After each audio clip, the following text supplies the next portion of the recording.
The Blockade Runners, by Jules Verne. Chapter 5. The Shot from the Iroquois, and Miss Jenny's Arguments. Until now the navigation of the Dolphin had been very fortunate. Not one ship had been signaled before the sail hailed by the man on watch. The Dolphin was then in 32 degrees 51 minutes latitude, and 57 degrees 43 minutes west longitude. For 48 hours a fog, which now began to rise, had covered the ocean. If this mist favored the Dolphin by hiding her course, it also prevented any observations at a distance being made, and, without being aware of it, she might be sailing side by side, so to speak, with the ships she wished most to avoid. Now this is just what had happened, and when the ship was signaled, she was only 3 miles to windward. When James Playfair had reached the cross-trees, he saw distinctly, through an opening in the mist, a large Federal corvette in full pursuit of the Dolphin. Having carefully examined her, the captain came down on deck again, and called to the first officer. "Mr. Matthew," said he, "what do you think of this ship?" "I think, Captain, that it is a Federal cruiser which suspects our intentions." "There is no possible doubt of her nationality," said James Playfair. "Look!" At this moment the starry flag of the North United States appeared on the gaff yards of the corvette, and the latter asserted her colors with a cannon shot. "An invitation to show ours," said Mr. Matthew. "Well, let us show them. There is nothing to be ashamed of." "What's the good?" replied James Playfair. "Our flag will hardly protect us, and it will not hinder those people from paying us a visit. No, let us go ahead." "And go quickly," replied Mr. Matthew, "for, if my eyes do not deceive me, I have already seen that corvette lying off Liverpool, where she went to watch the ships in building. My name is not Matthew, if that is not the Iroquois on her taffrail." "And is she fast?" "One of the fastest vessels of the Federal Marine." "What guns does she carry?" 8. "Pooh!" "Oh, don't shrug your shoulders, Captain," said Mr. Matthew in a serious tone. 2 out of those 8 guns are rifled. One is a 60-pounder on the forecastle, and the other a 100-pounder on deck." "Upon my soul!" exclaimed James Playfair. "They are parrots, and will carry 3 miles. "Yes, and farther than that, Captain." "Ah, well, Mr. Matthew, let their guns be 60 or only 4-pounders, and let them carry 3 miles or 500 yards. It is all the same if we can go fast enough to avoid their shot. We will show this Iroquois how a ship can go when she is built on purpose to go. Have the fires drawn forward, Mr. Matthew." The first officer gave the captain's orders to the engineer, and soon volumes of black smoke curled from the steamer's chimneys. This proceeding did not seem to please the corvette, for she made the Dolphin the signal to lie to, but James Playfair paid no attention to this warning, and did not change his ship's course. "Now," said he, "we shall see what the Iroquois will do. Here is a fine opportunity for her to try her guns. Go ahead full speed." "Good," exclaimed Mr. Matthew. "She will not be long in saluting us." Returning to the poop, the captain saw Miss Halliburtt sitting quietly near the bulwarks. "Miss Jenny," said he, "we shall probably be chased by that corvette you see to windward, and as she will speak to us with shot, I beg to offer you my arm to take you to your cabin again." "Thank you very much, Mr. Playfair," replied the young girl, looking at him, "but I am not afraid of cannon shots." "However, miss, in spite of the distance, there may be some danger." "Oh, I was not brought up to be fearful. They accustom us to everything in America, and I assure you that the shot from the Iroquois will not make me lower my head." "You are brave, Miss Jenny." "Let us admit, then, that I am brave, and allow me to stay by you."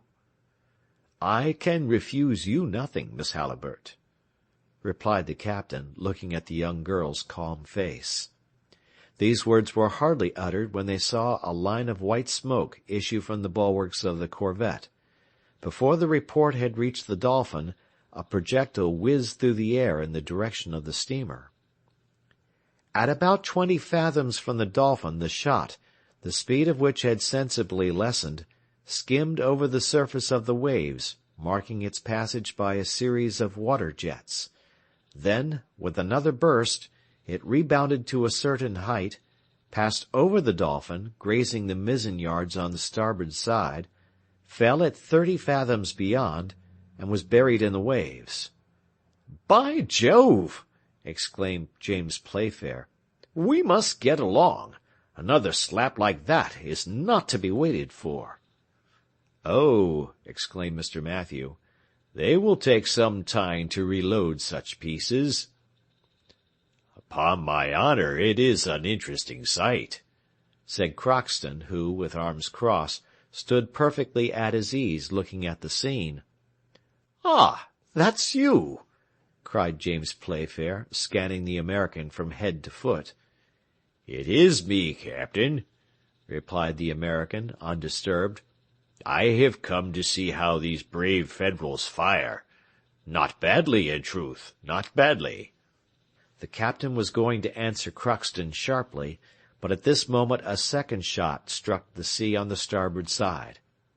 "Good!" cried James Playfair. "We have already gained 2 cables on this Iroquois. Your friends sail like a buoy. Do you hear, Master Crockston?" "I will not say they don't," replied the American, "and for the first time in my life it does not fail to please me."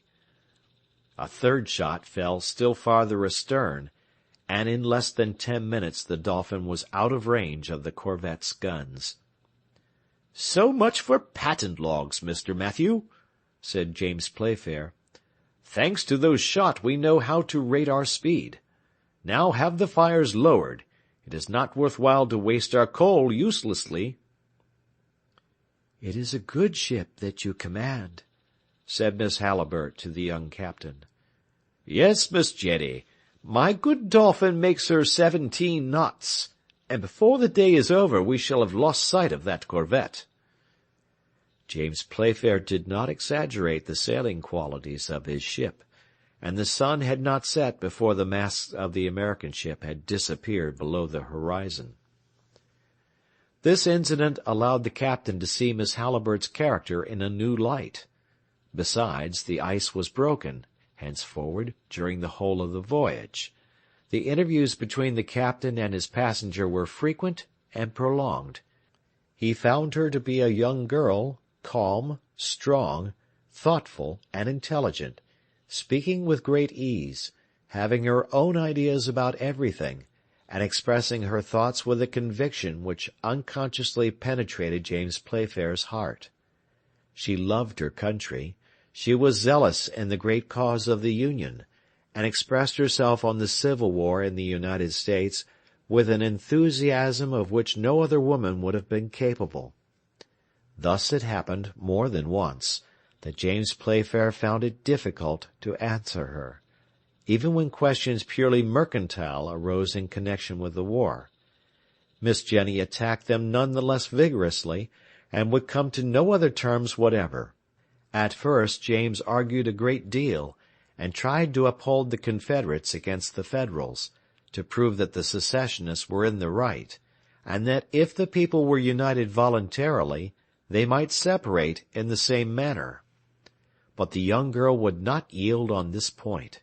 She demonstrated that the question of slavery was predominant in the struggle between the North and South Americans, that it was far more a war in the cause of morals and humanity than politics, and James could make no answer. Besides, during these discussions, which he listened to attentively, it is difficult to say whether he was more touched by Miss Halliburtt's arguments or the charming manner in which she spoke. But at last he was obliged to acknowledge, among other things, that slavery was the principal feature in the war, that it must be put an end to decisively, and the last horrors of barbarous times abolished. It has been said that the political opinions of the captain did not trouble him much. He would have sacrificed his most serious opinion before such enticing arguments and under like circumstances. He made a good bargain of his ideas for the same reason. But at last he was attacked in his tenderest point. This was the question of the traffic in which the Dolphin was being employed, and consequently the ammunition which was being carried to the Confederates. "Yes, Mr. James," said Miss Halliburtt, "gratitude does not hinder me from speaking with perfect frankness. On the contrary, you are a brave seaman, a clever merchant. The house of Playfair is noted for its respectability, but in this case it fails in its principles, and follows a trade unworthy of it." "How?" cried James. "The house of Playfair ought not to attempt such a commercial enterprise." "No, it is taking ammunition to the unhappy creatures in revolt against the government of their country, and it is lending arms to a bad cause." "Upon my honor, Miss Jenny, I will not discuss the right of the Confederates with you. I will only answer you with one word. I am a merchant, and as such I only occupy myself with the interests of my house. I look for gain wherever there is an opportunity of getting it." "That is precisely what is to be blamed, Mr. James," replied the young girl. "Profit does not excuse it. Thus, when you supply arms to the Southerners, with which to continue a criminal war, you are quite as guilty as when you sell opium to the Chinese, which stupefies them." "Oh, for once, Miss Jenny, this is too much, and I cannot admit—" "No, what I say is just, and when you consider it, when you understand the part you are playing, when you think of the results for which you are responsible, you will yield to me in this point, as in so many others." James Playfair was dumbfounded at these words. He left the young girl, a prey to angry thoughts, for he felt his powerlessness to answer. Then he sulked like a child for half an hour, and an hour later he returned to the singular young girl who could overwhelm him with convincing arguments with quite a pleasant smile. In short, however it may have come about, and although he would not acknowledge it to himself, Captain James Playfair belonged to himself no longer. He was no longer commander-in-chief on board his own ship. Thus, to Crockston's great joy, Mr. Halliburtt's affairs appeared to be in a good way.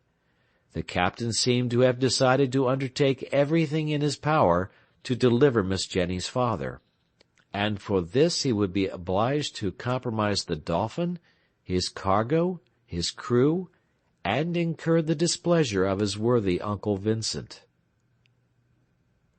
End of chapter.